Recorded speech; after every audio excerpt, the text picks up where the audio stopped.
lepo pozdravljeni. Danes smo poslušali predstavitev kandidata za komisarja za energijo, gospoda Oettingerja. Ocenjujem, da je bil njegova predstavitev dobra, zagotovo ima dober splošen pregled nad energetsko politiko, seveda pa posameznih dosjejev še ne pozna tako natančno, da bi nam lahko odgovoril na vsa vprašanja, ki smo mu jih postavili. Ocenjujem, da je izredno pomembna njegova izkušnja ta, da je bil premier pokrajine Baden-Württemberg, torej da zelo dobro obvlada regionalni nivo, kajti izvajanje evropskih energetskih politik je bistveno prav na regionalnem nivoju. Zanimivo je pa to, da se mu očita morebitno povezanost z velikimi monopoli, pa dajanje prednosti uporabi premoga in jedrske energije.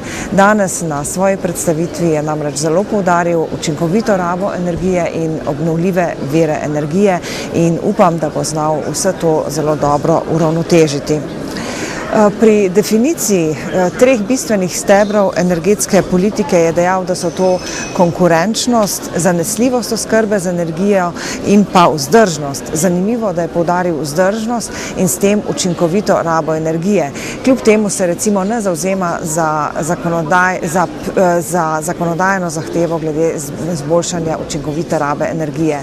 Sama menim, da je poleg učinkovite rabe energije namreč pomembna tudi takšna energetska mešanica, da bodo v njej v dovoljšni meri zastopani nizkoogljični viri.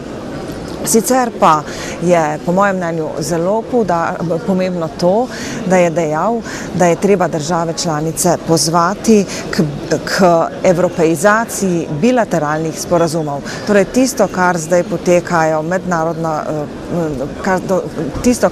za kar zdaj potekajo pogajanja na bilateralni ravni, naj bi prestavili na evropsko raven.